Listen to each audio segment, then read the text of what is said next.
I tell him if I wanted to, I can run a marathon. He laughs at me. That's the most stupidest thing I've heard in all of my years of practicing medicine. Mr. Evans, if you run a marathon, you will die on that course. That was a big mistake for him. Martinus Evans, 300 pounds in running, author, athlete, founder of Slow AF Run Club. You've been on Men's Health, Wall Street Journal, Runner's World. I remember the first time I ran 5 minutes straight. The biggest excitement in my life. Running 5, you went from falling on the ground at 15 seconds to now running 5 minutes straight. Folks, this is momentum, because once you go from that little matchstick that can be blown out at any given time, and you have that momentum and you have those habits, you're pretty much unstoppable.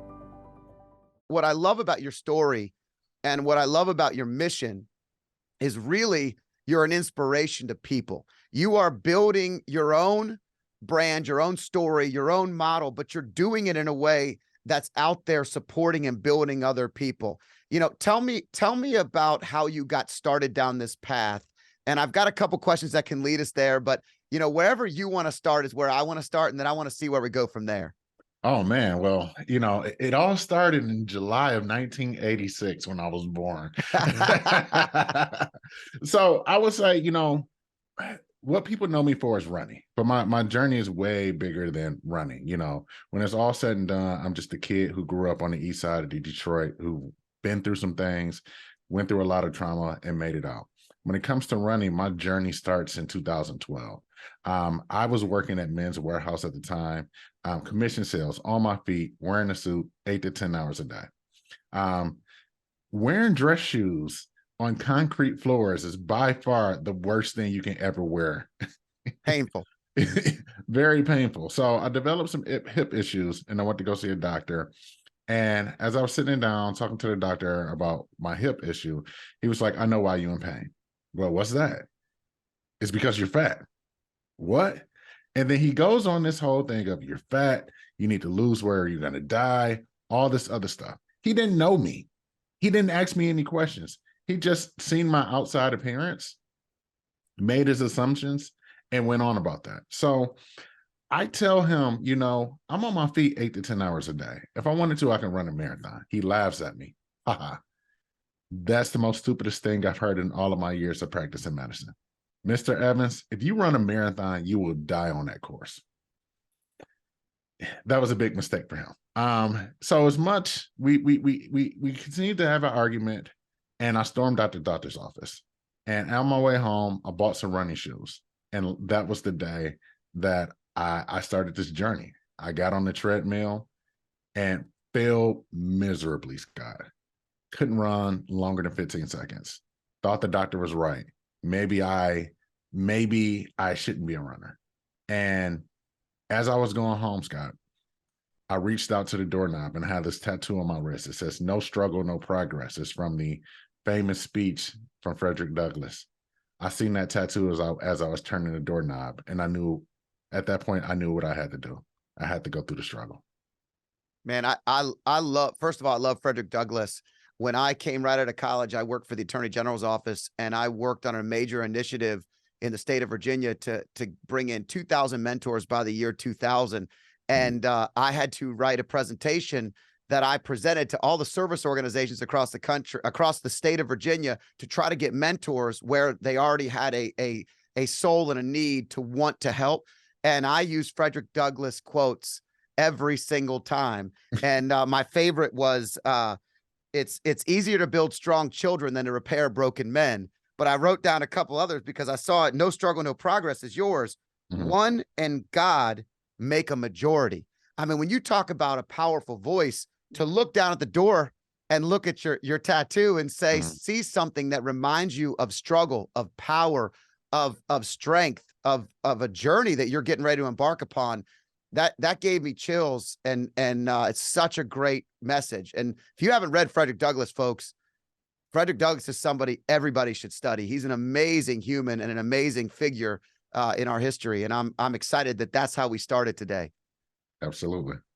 So you had a lot of stuff that got you here. So I'm going to backtrack just on a couple things, because in doing a little research and and I got an early copy of the book, so I got to read through all the awesome stuff. And you have such a great mission. A lot of it came from you had a lot of struggle, and so that tattoo was very personal to you. I saw a couple podcasts, I read some stories. In the 4th grade, you had a pretty pinnacle year. It's a pretty challenging year. Tell our audience about the 4th grade and some of the traumas that you went through that maybe helped build that strength inside of you that wasn't ready to come out until that moment that you touched that doorknob. Absolutely. So in the 4th grade, my brother passed by suicide. So just to even go back a little bit, by the age of 10, I had 2 brothers pass, right? One was in the streets, we'll just say that, and he passed doing things that you do in the streets. And then I had another brother who passed by, he died by suicide. And I think the thing that really made a lasting impact on me was that I seen his body at the scene. So, you know, going through that and seeing that at the age of 10 and seeing my brother's lifeless body there and seeing and hearing all the conversations that was going on, you know, it was one of the things that I battled with throughout my whole life, man. Yeah, it almost that kind of trauma is something that you can't really feel or know the length of what it might affect you in the future. But in that moment, it just feels like you're going through the motions, and it numbs you, doesn't it? It Yes. numbs you to so many other things that are happening. You and your parents around that time also were starting to separate, and you had a pretty strong family, outlook. Even though you were growing up in a rougher area, you at least had that core. Walk us through your family dynamic and some of that challenge as well, because I think a lot of people that are ready to start running, that are ready to start doing something for themselves, have battled with these very things that hold them back, and they're things that we haven't faced. And I love the way that you openly discuss this stuff, because it helps people really know they're not alone in this. Yeah, my family dynamic was very interesting, right? I like to call myself, the part of the ghetto Brady Bunch. So my mother had previous kids from her previous relationship. My father had previous kids from a different relationship. The difference is and then they had me, right? And the interesting part is that they had me. My mother was 40 when she had me. So those kids were already in their 20s, some of them even in their 30s, and then here I come along, right? And their relationship as I was growing up and in around that time when my brother passed, was I wouldn't say toxic, maybe it was toxic, right? But it was a very tumultuous time in the household, right? So infidelity, right?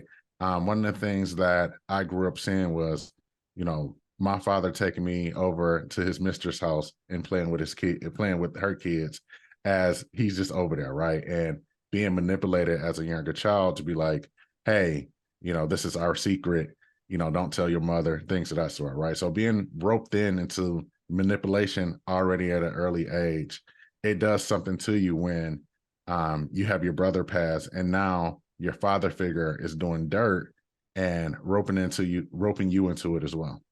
Yeah. And it's tough. And I understand that you were, though, somebody that even in a rough neighborhood that people kind of looked out for, maybe because you had older parents, maybe because of your siblings and the challenges that they were facing. But you actually had some of the drug dealers on the corner that were actually saying, get back in the house when you weren't supposed to be outside and stuff. Right. So you had almost this neighborhood that saw something more in you from an early age, would you say? Absolutely. Absolutely. But I also think that was the code of the streets then, right? Like you don't include women and you don't include Children. kids or children in the streets. So I think that back then that was just the code of the streets. And I would say it's a lot different now than it is back then. Both of them are bad, but at least there was some type of integrity when it came to kids and letting kids be in kids' places. Yeah. Yeah, that's a great point. I hadn't thought about it from that perspective, where the game has changed just a little bit. It's migrated to where the sometimes the rules that applied don't quite apply the same way that they used to. Yeah, Scott. Like, so one of the other things that's very interesting is that when I graduated college, undergrad, I was a corrections officer for about a year and a half at a maximum security juvenile facility, right? And just to see how many teens were coming in into this facility, doing the crimes that they were doing, and understanding that these gangs or whoever may be understood that the game has changed, meaning that they're more likely to put kids in these places, knowing that when it comes to the criminal justice system or just the system in general, like kids are not going to go to big boy jail, right? Yep. They're going to go to this juvenile facility. They're going to be there for 6 to 9 months, and then they're going to be back in the street doing the same thing over and over again. Yeah, they get the reset, the hard reset at 18. Yes. And so, it's manipulated and utilized to work the system. And that's a challenge. Needless to say, you were building up some painful things. You also were never really a small man. You were always, even as a young boy, you were a big kid, right? Absolutely. So that was something that growing up, you had some challenges there as well. So you were building, some self-confidence inside while you battled maybe on the outside, would you say? Absolutely. And I share one of these experiences. So, for example, I always wanted to play football when I was younger, right? But being such a larger individual for my particular age, I couldn't play little league football. There was this experience of trying out, and they had a scale that they had all the kids to get onto. And if you were overweight for the particular rules of little league, Yep. they'll give that kid a garbage bag and say, go run around the field with this garbage bag on to sweat off the weight or sweat off the fat, right? So at an early age, I understood that being a person of size was not worthy to be participatory of the other people who are quote unquote normal, right? I was set out, I was teased, I was bullied just because of my size. And I would say like that really didn't change until I got into high school, where like being 17 years old, 6'3", 275 pounds, 285 pounds was celebrated. So it was one of those things where I'm not celebrated and my body's not worthy unless somebody else can commoditize it. Yeah. The funny thing about kids is they'll find anything that's wrong with us and exploit it. You could be the skinniest kid. They'll find your crooked tooth. You could be, your whatever it is, they will find the weakness in you if they smell it on you, and they will just pull it out of you. I remember it's a good lesson because growing up, my mom, we went to Catholic school, and luckily there was financial aid, and we were able to go to a school where my parents sacrificed to put us in a great space. And parochial school and Catholic school is very diverse. It's got a lot of different groups of people where we're working with kids that have less than us, kids that have more than us. You all wear a uniform. And but if I got invited to a birthday party, I went to that birthday party, and it didn't matter if it was the kid that was being bullied and messed around with by some of the other kids. It didn't matter if it was, the most popular kid. My mom was like, you set the example, you are a leader. And if you go, other people will go. And I can remember specifically going to certain birthday parties where I may have been one of only 2 or 3 kids that showed up. And I remember the feeling that I had for being that person for that kid or that person. And what your mom's teaching you is how to have kindness and how to feel empowered, because giving of yourself to somebody else when they're struggling is really valuable. And it kind of, it is the same story for everybody growing up as kids. Some just have it really, really hard. And for those leaders, true leaders, man, what an inspiration to have somebody that stands by your side. And so, it's funny when you hear these things. I'm always more and more grateful that my parents kind of set that example, because it allowed me to see things that I didn't see. It allowed me to see where someone grew up and why they might be struggling a little bit in the school. I remember going to certain parties like that. And so you know, I think it's an interesting dynamic that you bring up, but kids are lethal. And you get to high school and you're a badass and you're big and you're strong. And now you're playing football. Now, the crazy thing is, tell everybody about the first time you go out to, you're going to go and you're going to play football and you get shamed because your grades now aren't good enough, right? So walk us through this story, because this is great. Yeah. So my sophomore year of high school, remember walking down the hall, and one of the coaches stopped me and came to me and said, "Hey son, you play football?" And I'm like, "No." Like, I tried little league, but I was always too big. And he's like, "Well, you're not big enough for high school. Like, come play." So the summertime comes and I get on the field and we're training, right? This is before you get your football pads, you go through conditioning. So it's about 4 to 5 weeks of just conditioning, running drills, do all this other stuff. And I am excelling. I'm doing all the drills. I'm knocking people over. They celebrate me. Yeah, like, we gonna go to the States this year. And then we get to the time where it's time to get your pads. So how they do getting your pads when I was in high school was that the head coach had a list with everybody's name, GPA, and he called everybody out and called out their GPA and said, go get your pads. So he gets to my name and it's like, Evans. And I'm like, yeah, come here. Okay. He looks at me and he said, "You know what your GPA is, right?" I said, "Yeah, I know what my GPA is." And he was like, "Do you know what the GPA is to play football?" And I was like, "Yeah, it's this." And he was like, "If you knew that and you know where your GPA is at, why are you here? Why are you wasting our time? Get the fuck off the course. Like, get the fuck off this field.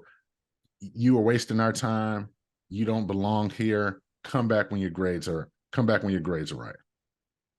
And I think for me, that fueled something in me, because I don't like to be embarrassed, but I also don't like when people tell me that I cannot do something.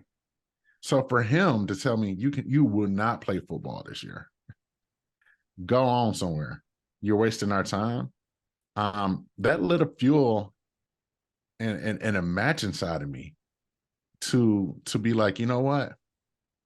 I'm going to have to prove them wrong, and I'm going to have to come back on this field and be a force to be reckoned with. And that's what I did. My junior year of high school, that whole year, I got my grades right. I got it together. And the junior year of high school, when it was time for me to try outs, the coach looked at me on the first day and said, "Are your grades right?" And I was like, "Yeah." And he just shook his head and kept walking.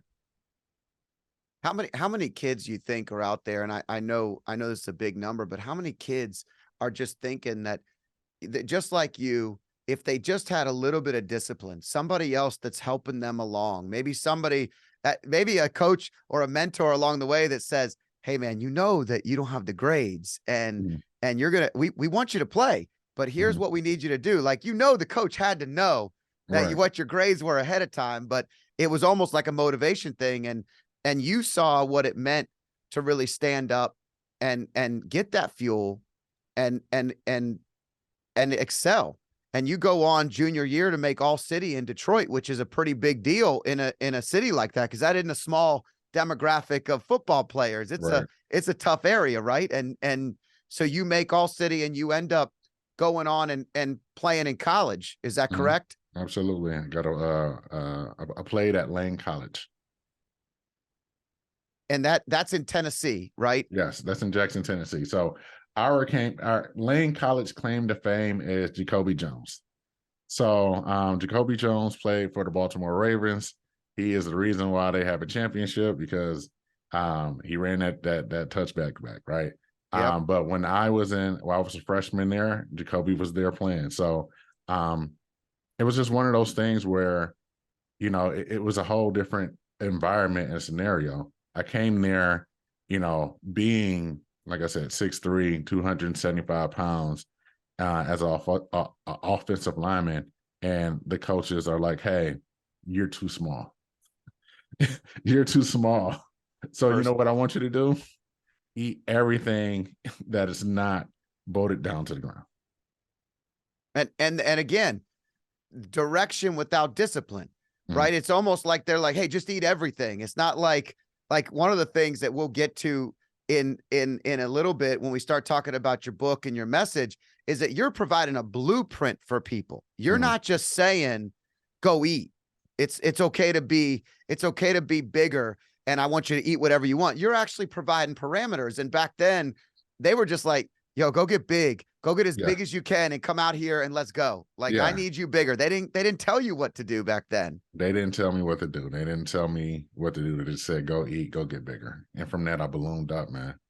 Um, and then somewhere around there, I ended up losing my football scholarship or not playing football anymore, and transferring back home to a state school back in Detroit. We're not in Detroit, but in the Michigan area, right?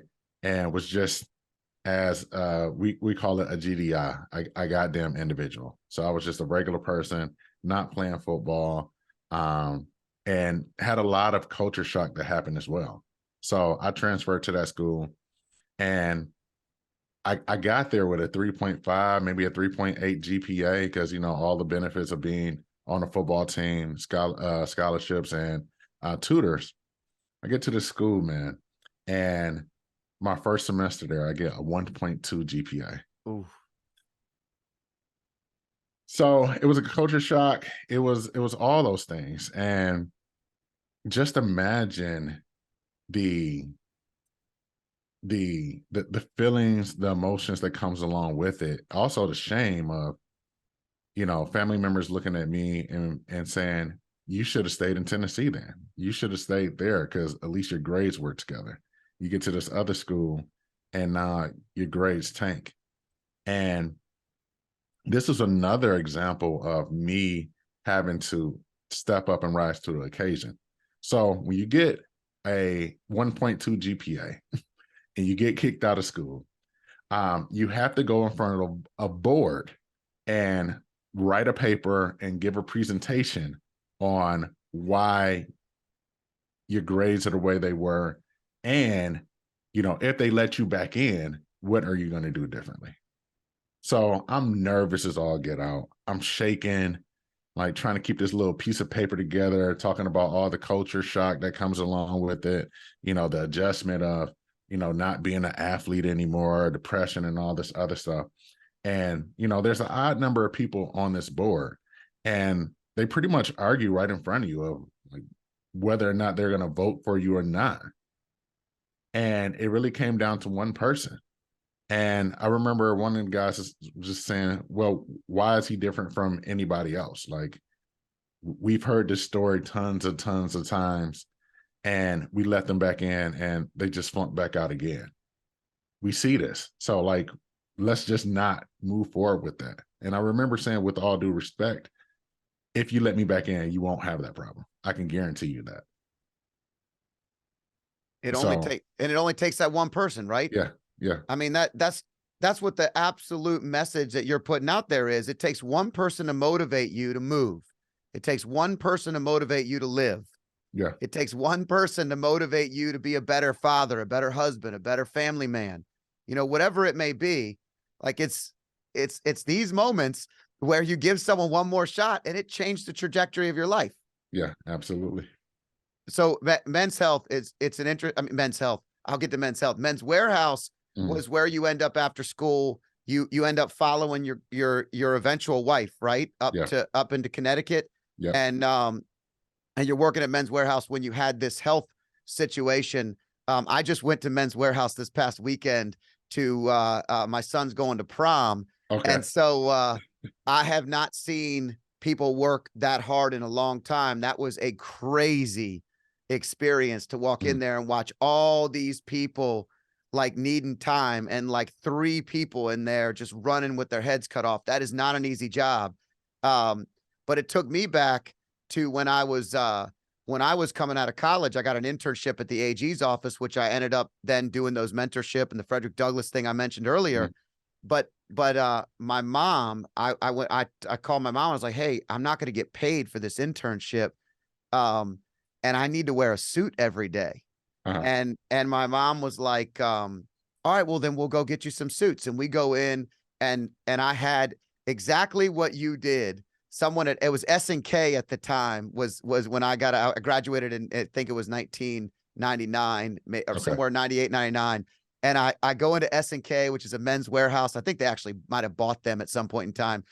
And the guy says, okay, I can get you these 2 suits, these 4 shirts, these ties. Like I had the whole thing. And we get up to the register, and it was like $1,100. And I remember saying, Mom, we can't afford this. There's no way you can afford this. She takes out an S&K card, she charges it on the spot, and she invested in my future. And that was, we did not have that. So you don't know that part about my life. But the interesting thing is, there's a lot of people that walk into that store that are looking for a new future, that are looking for a next step, that are looking to build something. And you saw that in people. And it was probably a really good way to help build what you're doing now. It's probably like a stepping stone. If you look back, do you see all these things, kind of how they went in line and how they've led you to where you are today? Absolutely, Scott. So even there at Men's Warehouse, when we're talking about there's just one person that's going to help change your life. So you got to imagine, I'm in Connecticut. I don't know anybody here. I followed my girlfriend there. We've been dating. She's going to graduate school. And she looks at me and say, okay, so you're going to go find a job? Yeah, I guess so. So I print out resumes and I go old school. I had this suit, this old black suit that I got from my uncle. And I had the suit and I pound the pavement when pounding the pavement wasn't even cool anymore. And down the street from the apartment complex was a mall and a strip mall. And I literally went in my only black suit and approached everybody and was like, hello, my name is Martinus Evans, new to the area. Can I looking to see if you got any job? Here's my resume. Go into Men's Warehouse and you see everyone in suits. They see me there. Everybody's looking at me. And, you know, I'm like, hey, I'm looking for the manager. You know, I'm new to the area. Like, here's my resume. And I remember them saying like, oh, we're not necessarily hiring for anybody, but we'll keep it on file. And I heard that multiple times. And one of the guys was like, hey, like, where did you get that suit from? And I was like, I got it from my uncle. I was like, this is the only black suit I got. I got it from my uncle. I don't know where he got it from. And the guy comes over and like rubs the material of my suit jacket. And he shook his head and said, we'll give you a call. So I get a call back, and I meet the store manager. His name is Ron. Shout out to Ron. And I remember having this conversation. And Ron is this old school Marine guy who's been through the Marines. Who gonna hold the boats? Who gonna carry the boats? Like, you know, just drill sergeant of a guy. No nonsense. And I remember talking with him, and he was like, do you have any sales experience? And me being like, no, but I have people experience. And he's like, what do you mean by that? And I said, well, I worked at a maximum security juvenile facility. My job was to make sure these 10 residents in this facility did not kill each other and me within my 8 to 16 hour shift. So if I can stop 10 boys from wanting to stab me with a pencil and stab each other with a pencil, selling suits is the least of my worries. And he looked at me and said, you know what? You got a job. And that was my career. I worked at Men's Warehouse. I loved it.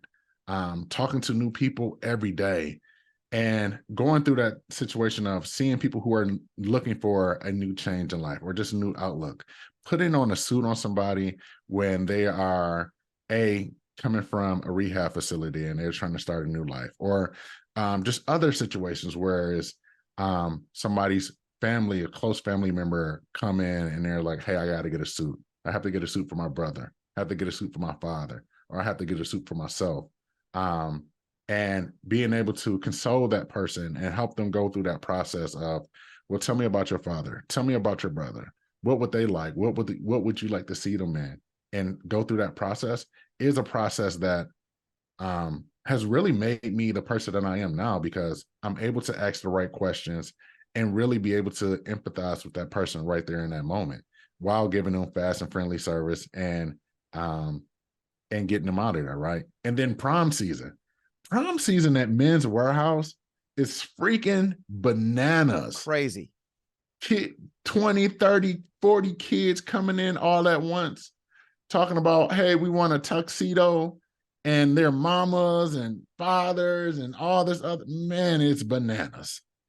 Yeah, I know. Yeah. I went in on a Saturday morning and brought my uncle who was in town, thought it was going to be quick. I don't know what I was thinking. It was taking so long. I was like number 4 on the list for like an hour. I finally said, we're buying a suit and we're walking out of here. We're not renting anything. And so I'm blessed to where I said, son, I want you to notice something. We're going to skip a line because I'm going to pay to buy something that if we rent it, it's going to cost us $250 less. Mm-hmm. But I'm going to buy it because you're going to use it, and you're probably going to outgrow the darn thing in a couple of months, but whatever. And so we got him a sharp suit. He kind of liked it. It looked good, felt good. And but we met some people in there. I gave some young men some advice. Of course, they're arguing with their parents, mm-hmm. and they feel all uncomfortable. It's that really tough age. And so you are serving in that role when you're helping them in such a powerful role. You're helping them to feel good about themselves in a very non-confident stage of our lives. You know, right. I'd like to say we're all super confident, but even the most confident men and women, when they're 16, 17, 18 years old, still are figuring it out. And it's hard. And so in that moment, you are helping a lot of people. And that one moment can really define someone's future. I mean, I had those suits that I got from that one place for probably the first 5 years of my career. And I wore them the same way that man told me to wear them over and over and over again. And to this day, I can pick out a suit. I can match it up. I mean, I was grabbing bow ties for my guy over here and helping this kid with this little pocket square. And I mean, if you make a job fun, you can learn from it and you create a life skill. And what you were doing was creating a life skill because you built a following just through your life and your trials and your tribulations. And so I'm going to fast forward for a second because your Men's Warehouse, you can't feel your leg, you're going numb in the hip, you go into the doctor, he tells you you're fat, mm-hmm. and you leave and you're upset. You start off on the treadmill, and it's what people exactly they feel is going to happens. Like you can't get it right. You're seeing like 2 people on either side of you are in perfect shape. They're running in perfect form at like a 10 on the treadmill, and you're just trying to figure out how to start. And I think that's what keeps most people from ever starting in the first place, right? It's that it's actually opening the door to leave, to go out, to go do it that you started with when you looked at your hand, your tattoo. Where's your tattoo on your body? On your arm? My right wrist. Okay. So you take us through the first couple runs and walk us through so we can get to the book and the journey and help bring people around to how they can follow you as we move through this conversation. All righty, Scott. So that first run, you mentioned it. I want to take people there for a little bit. Imagine walking into a fitness center and there's 3 treadmills against the wall. There are 2 people already on the treadmill, and the only treadmill that's open is the center treadmill. So you get on the treadmill and you size up these 2 gazelles. Their feet is pounding, ba-doom, ba-doom, ba-doom, ba-doom. And you look to your left and somebody's going 10. And you look to your right and you say, they're going 9. And you think to yourself, well, if they're going 9 and 10, I can at least go 7. Big mistake. I get on the treadmill. I press start. I put it onto 7. The belt is spreading in between my legs. And 15 seconds later, when my body hit that, moving platform, it made a noise that I've never heard in my life. And I instantly get up. I gather everything. Everyone stops and look at me. I make a beeline out of there. Get to the door, see my tattoo, no struggle, no progress. Go back the next day, get back on the treadmill. This time I get there super early because I don't want to be embarrassed again. And this time I'll try something different. Okay. Obviously I can't do a 7. So let me start off with a 2. All right. 2's too slow. Let's do a 3. Let's do a 4. Slowly I start to build up. I do 30 seconds. I'm excited. Go back home. Come back the next day. I do a minute of running. Come back home. Come back the next day. Every day after that, day after day, doing a little bit more. Minutes became miles. I remember the first time I ran 5 minutes straight. The biggest excitement in my life. Running 5, you went from falling on the ground at 15 seconds to now running 5 minutes straight. The biggest and most amazing feeling that I could have in my life. Folks, this is momentum. And from there, it just kept building and kept building. And then I run my first race. And let me tell you about this race. I lined up way in the back. It's just a local 5K, right? So no more than 200, 300 people there. I lined up way in the back. I lined up behind mothers who has double strollers with dogs attached to them. I thought a mom with a double stroller and a dog was going to run faster than me, because this is the type of confidence I had in myself at that time. The gun goes off and I'm passing everybody. Go on, mom, with the stroller, you're in my way. I'm passing people, I'm passing the walkers, and then I start passing people who are actually running, people I thought that who are actually faster than me. I'm passing those folks as well. Get to the finish line. Biggest smile on my face. I've been bitten by the run bug. From there, more 5Ks. And then I build up to do a 10K. And then I build up to do a half marathon. And then by the end and the beginning of 2013, I was like, you know what? It's time for me to sign up for my marathon. January 1st, 2013, I signed up for the Detroit Marathon.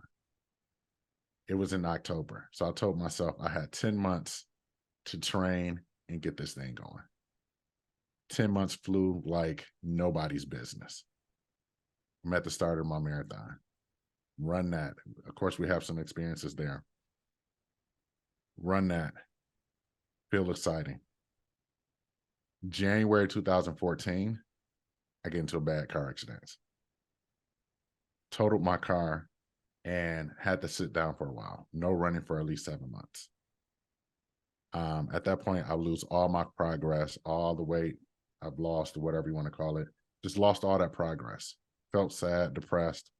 And I remember looking out the window as I seen people running. It was a spring day, first 50-degree day, and you see people running outside. And I remember telling myself, you know what? If I ever get the chance to run again, I will do it with joy. I would do it regardless of 100 pounds heavier, 100 pounds lighter. I want to run regardless of my weight, and I want to do it with so much fun, because something that I loved and enjoyed was taken away from me, and I can't let that happen again. Yeah, you found peace when you were running. I mean, Yes. all of that trauma, all the crazy, all the chaos, all the challenges, they started to melt away as you put on the miles, and you started to feel that runner's high, that complete presence that you felt so comfortable in. And so it's really hard, I guess, when you pull that away and you've been finding that rhythm, it's almost like, oh man, do I have to start all over again? Yeah. Yeah. How Yeah. big were you when you started to run? When the doctor said that, did they weigh you when you went in? How large were you the day that he told you were fat and you were going to die? So more than 360 pounds. I can't tell you the exact weight because every scale that I encountered stopped working at 360 pounds. So it could have been 361 pounds, could have been 370 pounds, it could have been 380, 400 pounds. I don't necessarily know, because every scale that I encountered stopped working at 360. So fast forward just before the injury, how much of the weight came off as you started the habit? Because what you just described was you built a habit. It started with 30 seconds. It went up to 5 minutes. You felt the joy, the accomplishment. you were, I don't know if you've read BJ Fogg's Tiny Habits or Atomic Habits by James Clear. Yep. These are 1% better every day. I mean, you're doing it. You're a high performer. You have the high performance mindset. You're plugging away. And so how did just for the listeners, how did the weight, because the weight doesn't always come off the way people think. They think they're going to start running and they're going to lose everything, but it doesn't work that way. So I'm just interested for the listeners to help understand that journey. So throughout this journey, man, like I've lost, the most I've ever lost was like 80 pounds. But the thing, when you training and things of that sort, your weight is going to fluctuate. So yes, like I was down 80 pounds for a hot second. And then once you get into training, fueling and things of that sort, like you just gain weight back again. So I would say the lowest, like I said, the most I've lost was about 80, but that's the thing with running and things of that sort, is that your weight is going to fluctuate. So that's a journey in itself, that at one point I was like, you know what, it doesn't matter what the scale says, because I'm getting faster, I'm running, I'm enjoying my life, and that number on the scale is not doing anything but hindering me. You go back, and you started a little fast, and so you injure yourself right after you start back again. So it's a little bit more of a challenge. Take me past that. So then you start doing, you get back and you're actually back to where you're running again, and you start to have some more success. You start to feel more comfortable with it again. You're back to where you feel like you're moving. What is the next progression in the running? And take us to kind of how you started to build a following by doing something that's so different, because you stood out in a way that in the beginning might have been critical.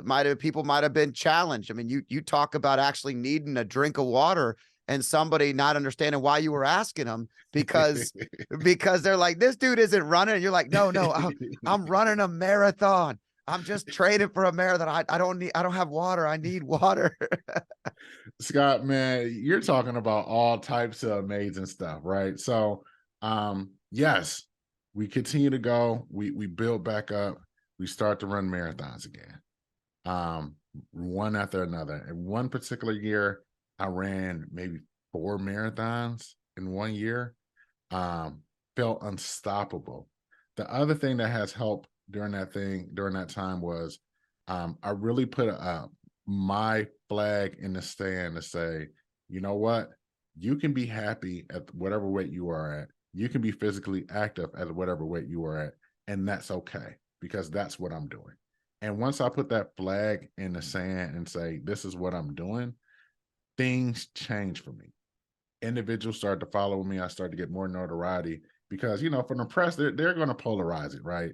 They're like, this fat man is not worried about losing weight, but he's running marathons, yada, yada, yada. Like, they're going to polarize it. But what it all came down to, and like what my mission was that everyone should be active, period. Everyone should be active, full stop. And we should not let weight loss relegate how active we are. Full stop.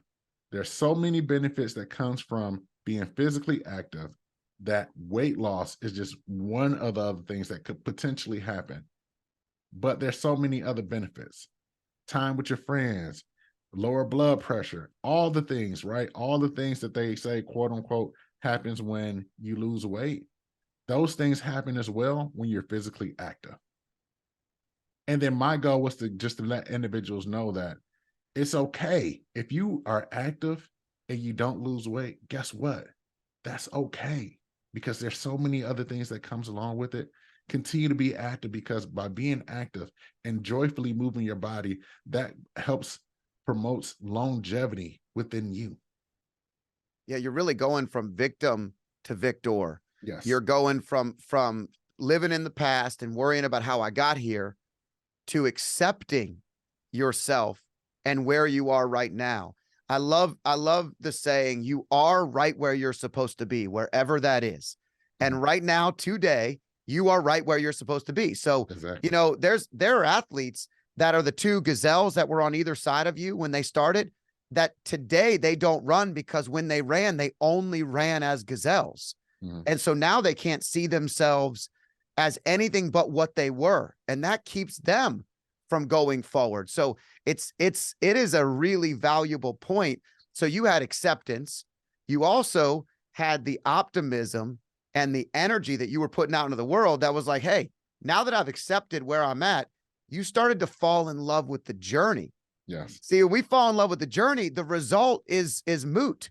The result becomes, it's amazing watching athletes. A lot of times, a lot of professional athletes, and I've had the pleasure of interviewing several and having friends with being friends with lots of people that have had major successes in these areas, and most of them love the journey. They love practice. They love the people they're surrounded. They love the smell of what's around them when they start, like lacing up their boots, whatever it is. Like it's the whole experience. And you just described that. And that's what people are missing out by not moving. The last thing I just want to summarize for the listeners, and then I'll shut up because I know you got some good stuff to add too. But you talk about movement, and movement begets movement. And what you're talking about is just getting people moving. And so the theme of everything we've talked about thus far is being the one voice that helps motivate other people into doing something and to being the change in them that maybe they don't even see yet. Mm-hmm. And it could be an act of kindness. It could be a post. It could be building something. So you started to build a following because you believed in yourself, you were moving, and you were sharing it with everybody. Absolutely. Yes. So I started to build this following because of those things, right? I lived fully and authentically in myself and my journey. I put a flag in the sand and said, I love myself. I love what I'm doing. And it does not matter what anybody else is thinking. And guess what, Scott? That becomes contagious. That becomes contagious. So much so that I built this community called the Slow Up Run Club. We have about 10,000 members worldwide. And our goal is to get people to run in the body that they have right now. Our overall mission is to get 1 million people to start running, period. It doesn't matter where you at in your journey. We want to get you to start running, and we're going to help you provide all of the steps, tips, and tools to get you there. That's awesome. Dude, you're so comfortable with your body that you posed for Men's Health buck naked. Yeah. Because when I knew we were going to be talking, my team pulled this up and they were like, this is going to be a fun discussion, Scott. This guy has confidence. Yes. And that's the beauty of what I'm doing and what I'm preaching to people, right? Is that you can have confidence where you at right now. You don't need to go get and go after this unattainable body or this unattainable standards that you've seen commercialized. You can have confidence today. You can enjoy your body today, and you can be active today. And all it takes is turn the switch on and saying, you know what? I'm going to love myself no matter what. And I'm going to do the things that makes me and brings me joy and makes me feel good along the way. Yeah, because you know what? It's not just people that are large or people that have not exercised for a long time that struggle. People that exercise all the time still have to make the decision every single day. You talk about it in your book.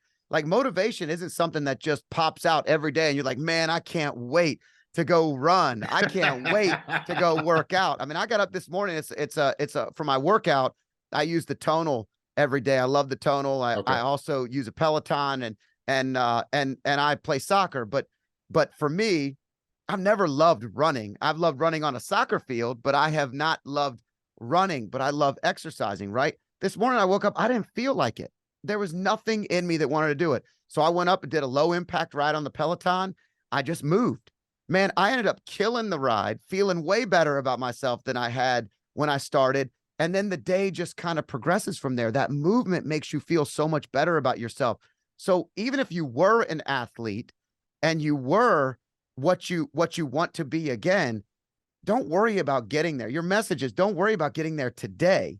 Worry about starting today. Exactly. It's not where it doesn't matter where you started, is where you're going, man. So your book is coming out. And if you've ever wanted to feel uncomfortable about something, just launch a book. because I went through this in 2021, man. And if you want to, like, you're putting yourself out there, you're win, lose, or fail. It's like going to college, having to come back and tell your family, like, hey, you know, it did or didn't do good.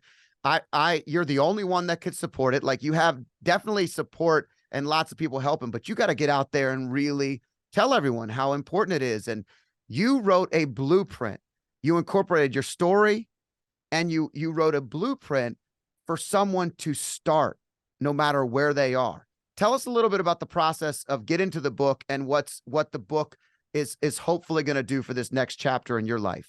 Absolutely. So with the Slow AF Run Club, the actual club, I train individuals how to run on a group and one-on-one basis. One of the things that individuals ask me is, hey, Martinus, is there a book that you would recommend that I read throughout this training process? And most of the time I tell them, don't waste your money. Most running how-to manuals are written by elite athletes, former elite athletes, or coaches of elite athletes, telling you how to run their particular way. For a beginner runner or somebody who's trying to get off the couch or intimidated about running, that stuff is not helpful for them, right? So when you start looking at some of these running books, you're talking about different formulas and, you know, things that professional athletes are like, hey, I wouldn't do this. Like, oh, I don't drink water when I run a 5K. Yeah, because you run a 5K in like 20 minutes. But me, I might run a 5K in an hour. So yes, I'm going to need water. So Right. I provide tools and stories and narratives in a way for an individual who were just sitting on the couch and they were like, hey, I think I want to run or I want to get active, but don't know where to start. This is the book that's going to help them get off the couch and do it without hurting themselves. This is the book that I wish I had when I started running in 2012. So, you know, like I said, most of these professional runner books, they'll tell you all the things that an elite athlete did. Most of the time, our runners are like beginner runners. They just need basic stuff, right? Hey, Scott, you finna go running? This is about to be your first time to go run. Guess what, Scott? Don't run in cotton underwear. Don't run in cotton underwear. And here's why. Because I did it years ago and I felt like I was being cut by a million razors. The chafe monster, you said, right? You called it the chafe monster. Right? Or, hey, I'm finna go for a run. Hey, Scott, did you eat anything? No, I didn't eat anything because, you know, I got a couple pounds to lose. Well, Scott, guess what? I didn't eat before going for a run. And guess what I had to do? Call my wife on the side of the road and tell her to come get me. Scott, you're going to want something to eat. Yep. So I provide these tangible tools that people can actually read the book and then go out there and experiment and actually do the things that are actually inside the book.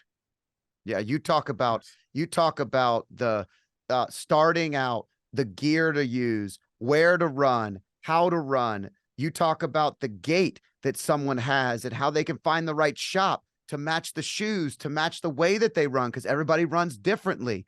You talk about recovery and motivation, and then you give diet and you lay out exactly what a nutrition, and you say, I'm not a nutritionist, I'm just telling you what's recommended and that carbs are good.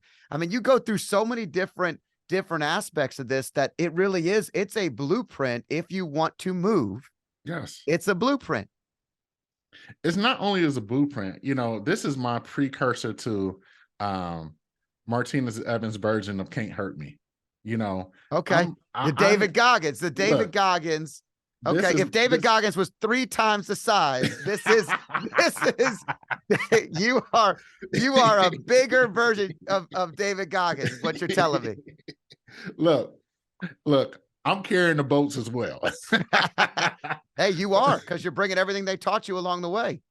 But what I'm saying is that I'm leading the way, right? I'm sharing my story. I've had a lot of trauma happen, and I'm being open and forthright about it, right? And I'm telling you how to actually do the thing that you're trying to do. You know, this book is definitely a motivational book. So if you're not running, this book is still, you'll still find something in there, because the stories, the cautionary tales that I tell you that I actually went through is Can't Hurt Me part 1, right? Yeah. And then I tell you what to actually do, all the things that I learned the hard way, so you can actually do it. Yeah. Well, there's connectivity to Can't Hurt Me, and your life and most of our lives. Most high performers in general are doing so because they went through a struggle. They had a major challenge. They're still coping with those challenges and those struggles along the way, but they find peace and serenity in that movement. Movement at work, movement with their family, growth in learning, like running, whatever it is, there's some level of payoff in the journey that provides them something that they needed. It's their medicine. Mhm. And when you flip the negative to positive and the glass goes from empty to full, and you now have that power, you know, that wrist without struggle, there's no progress. Right. It really becomes powerful, man. Scott, here's my goal as a coach is to, for anybody who starts, right? I think about it like this. Martinez, I want to start running. Boom, you lit the match. Now, with that match, you can blow it out instantly. My job as a coach is to help you cultivate that match until it's a raging fireball. So that way, there's no gust of wind that can stop you from moving. All I'm here to do is provide you with the steps and tools to get momentum. This is what all I'm trying to do is help you get momentum. Because once you go from that little matchstick that can be blown out at any given time, and you have that momentum and you have those habits, you're pretty much unstoppable. You And that's can't where live I'm you at right can't live now. without it. You can't live without it. Like at a certain point in time, what happens is I remember hiring a personal trainer. So my problem is I went from being a soccer player in high school and then going to college and just kind of working out as I needed to, but not playing at a level like I was playing before. So Mhm. all of a sudden I come out and I start playing soccer. Well, that keeps me in shape. And as I got older, I realized, man, I need to get back in the gym. You talk about this in your book. It's strength training and cross training is mandatory to also running. Like it helps. They all help each other. So the other muscles and the other things are starting to support you, right? And Absolutely. I think for me, I found out I needed a trainer. I needed a coach. Much like you're offering to be that, I needed to have the accountability. I was never going to not show up to go meet somebody else. Like if you and I had made an appointment, I was not gonna, I might be 5 minutes late, but I am not gonna miss you. I'm not gonna miss you. So I found out after doing that, what happened was exactly what you described. It becomes a part of my life. And now when I don't do it, I feel like, oh man, I don't even my personal trainer had cancer, had bone marrow cancer, and was out for almost a year. And he would send me when he was in the hospital, he had the 90-day stem cell like recycle, like major thing where he couldn't see anybody. He would send me workouts 3 to 4 times a week on a text. And Mhm. I would do whatever he said. Like we helped each other because he's going through a challenge. I'm going through no challenge compared to him, but he Right, was right. keeping me motivated because it also drove him. And so it's amazing what having a coach can do. Tell me some success stories. Like you've got over 10,000 people following you, and that's probably slim. You got a sponsorship with Adidas. You're talking to a guy as a soccer player. I've been wearing Adidas my whole life. I mean, that is like the coolest thing for me. Um, I wore Gazelles with my suit from my prom. So I wore some Adidas with the prom. But tell me a couple of success stories. Share with our listeners a couple of things that or any one story that you really that resonates with you. Absolutely. So there's a story that happens, I would say, every 3 to 4 months inside of the Slogan Front Club. And it happens like this. They come in, they join. Hey, I wasn't really active in high school, trying to get active. This is my first bout. I don't think I'm a runner. I don't think I can do this, but I just want to see what this is about. And then what we do as a community, we pour into them. We give them suggestions. We let them know that you're here and we're your people. And slowly they start to do things. They have meetings with me. I help them figure out like what are some of the traumas that they're struggling through. What are some things that we can take? What are some steps that we can take right now that they can go try right now, right? And then we come back. All right, that worked. Let's continue to do more of that. Okay, that didn't work. Let's do more of that. And then what happens is that they build this momentum, and next thing you know, they run their first race. It's almost like they've they won a championship, and then they run another race, and then they meet up with other members inside the Slow AF Running Club at other races, and so on and so forth. That journey happens all the time inside this run club. Of course, I can tell you about individual people that I've trained that's like, hey, I went from couch to half marathon, or couch to full marathon. But the overall journey that happens is that people come in, they think they can't run. We pour love into them. They love Tank Get Full. We provide them with the tools and the tools they need to succeed. They start to run their first race, and they start to run more racing, and they become a amazing member inside the run club. That happens every 3 months. You know, we're losing as a society, we're losing more and more each year of the connection we need to thrive. One of the things that people are missing is that level of community. What you're providing is a sense of community. You're providing connection. You're providing, accountability to each other. These are things that really help humans thrive, no matter what size, no matter how athletic, no matter what they want to accomplish in life. This is something that's really valuable. And I think that's so special, man. That's definitely valuable. Yeah. And the other thing is that we're founded on, 4 pillars, right? One of the things that we tell people in there, or like one of the things I'm telling individuals, that we are together in the struggle. Like, that's my motto: together in the struggle.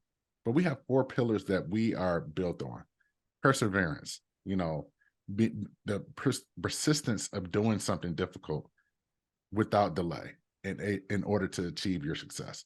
Positivity, right? As you understand that your mind does whatever you tell it to do. So we opt to have the positive outlook, or the neutral outlook, versus finding the negative outlook. Yep. Courage. We embrace the inner courage. You have to be courageous to even think about doing hard things. You got to be courageous to even take that first step. And then the last thing is determination and dedication. You have to be determined and dedicated in order to make your goals happen and make your dreams come into fruition. Oh, that's awesome. I mean, just having the framework, the foundation, the support, the book you wish you had when you started.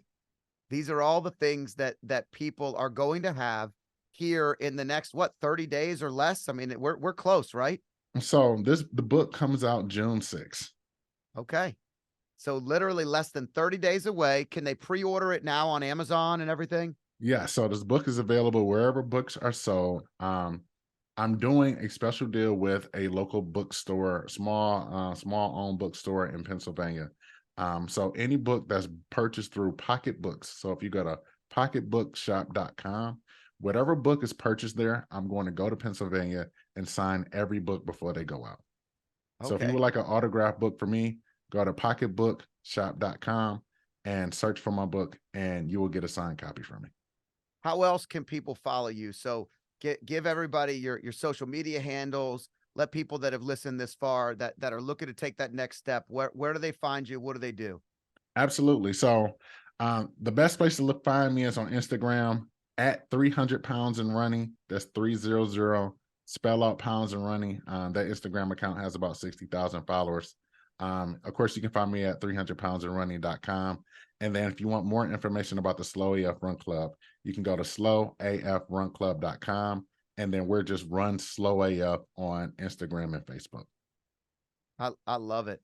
Listen, I think that your mission is something that's special because you're getting people moving, and movement is that momentum, that word that's come up throughout this discussion, that's only going to help more people have a better outcome in life. The outcome will come. It starts with the journey, and you're helping them enjoy the journey, find joy every day. And I'm grateful that you took the time today to share your story with us. I could talk to you for a lot longer, but I know you have other things to do, and I want to be mindful of the time, but I am so grateful to have had you on the show today. We're going to make sure that we get this out to all of our audience and anybody else that's listening. Share this, because we all know somebody who needs just a little bit of extra support. And this is the kind of message that's maybe a little different than the David Goggins message that you hear all the time, that you're just stupid if you don't do this stuff. And there's people like me that might need to hear that you're stupid, and it might help me. But and it sounds like you too. Like occasionally we like to have those sparks lit inside of us, but not all of us thrive in that capacity. So you're here with a different message, and I'm grateful to have you on the show. Thank you, Scott. I'm glad to be here as well. That was awesome. Thank you. I hope you enjoyed this podcast. If you liked it, there's more where this one came from. Click here and enjoy some more.